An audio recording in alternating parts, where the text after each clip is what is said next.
Hello, I'm John Ferrer, conductor of the Roswell Symphony Orchestra, and I'd like to talk to you a bit about the music we'll be playing this Saturday, October 12th at 7:30 p.m. in Pearson Auditorium. This will begin the Roswell Symphony Orchestra's 60th season. That's a real landmark. The orchestra was formed in 1959 and has been going steadily and successfully ever since. And it's a real tribute to the people of Roswell and to the people on the board of directors who have kept the orchestra going all this time. And I certainly want to express my appreciation to the entire Roswell community for making that possible. The program on Saturday night will include 4 compositions, beginning with an overture by the Italian composer Rossini. Now, you may not know Rossini's name, but you certainly know some of his music because a lot of it has occurred in cartoons, which you may have seen from time to time, particularly on Saturday morning. And one of the most famous of his overtures is to an opera of his called The Barber of Seville, which he wrote in 1814, a long time ago, but it's music which is still very, very current, and you hear it all the time. Rossini was a very interesting man. He was born in 1792 and lived until 1868, a good long life at any time, but particularly at that time in human history. And in 1829, at age 37, he wrote the last of his 39 operas, an opera called William Tell. And I know that you know the overture from William Tell. It's what's often called the Lone Ranger theme. And at that age, he stopped composing and just simply lived the rest of his life enjoying good food and company, and lived out the rest of his life in comfort and happiness in Paris. This overture was written to start the opera. You have to imagine yourself walking into the opera house, and you see in front of you the stage with the curtain down. And in front of the stage, there's a pit, we call it, a depressed area in front of the stage where the orchestra is. And at a certain point, the lights are turned down, and the conductor walks out, raises his baton, and begins the overture. And this is played just by the orchestra, all by itself in the pit, to sort of set the mood for the overture for the opera which is about to be performed. Here is an excerpt from the overture to The Barber of Seville by Rossini.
Saturday night's concert by the Roswell Symphony Orchestra will conclude with a performance of Tchaikovsky's Symphony No. 4. Tchaikovsky was a Russian composer who lived from 1840 to 1893, and he wrote this work about halfway through his mature life in 1874. Its idea from the beginning is that fate plays a role in all of our lives which we can't anticipate and which we cannot control. And that idea, or what musicians call the motive, dealing with fate, is played by the brass at the beginning, the horns, trumpets, trombones, and tuba. Once that is played at the beginning, it's followed immediately by the full orchestra playing a long melodic section which is based on that opening section. Here is the opening of the Tchaikovsky Symphony No. 4, the brass motive, followed by the full orchestra.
The second movement of the Tchaikovsky Symphony No. 4 is based on a tune that sounds very much like a Russian folk melody. It starts in the oboe and then passes to the cellos and the other instruments of the string section and has a very quiet, dreamlike quality, which is in complete contrast to the turbulence of the first movement. Here are the opening bars of the second movement of Tchaikovsky's Symphony No. 4.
The third movement of Tchaikovsky's Fourth Symphony utilizes a very unusual technique. It's called pizzicato, in which the players of the stringed instruments pluck the strings with their fingers rather than drawing a bow across the string to make the sound. This is the only movement I know in the entire symphonic repertoire which uses this technique. The strings start out with this, then it's followed by the woodwinds, who play a section all by themselves. Then the brass come in and play a section all by themselves, and then Tchaikovsky at the end brings together the strings, woodwinds, and percussion right to the end of the movement. Here is the opening of the third movement of Tchaikovsky's Symphony No. 4.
The symphony concludes with the fourth movement. It's very fast, very exciting, very brilliant writing, in which Tchaikovsky makes the case that although we are all controlled by fate and we can't really do much about it, in the end, if we persevere, work hard, and do our very best, we can overcome it. Here is the opening section of the fourth movement of Tchaikovsky's Fourth Symphony.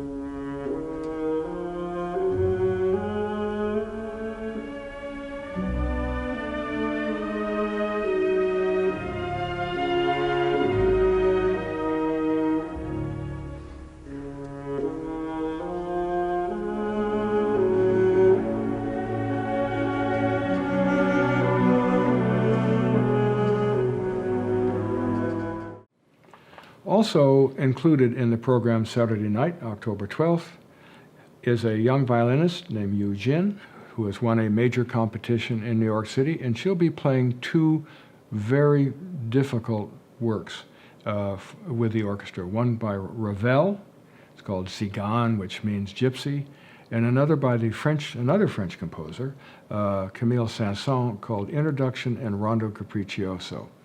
Remember when you hear this that the idea of a concerto is that a player stands in front of the orchestra and shows what he or she can do in a very virtuosic way. Both of these works, the one by Ravel and the one by Saint-Saëns, demand extreme technical expertise on the part of the musician and the ability to stand in front of the orchestra and project a tone out which will reach to the back of the auditorium. So Saturday's program, October 12th, will begin with the Rossini Overture, The Barber of Seville. It will be followed by two works for violin and orchestra, Ravel's Cigane and Saint-Saëns' Introduction and Rondo Capriccioso. We'll then have an intermission, and the program will conclude with Tchaikovsky's great Symphony No. 4. I hope to see you there, and I hope you enjoy the concert.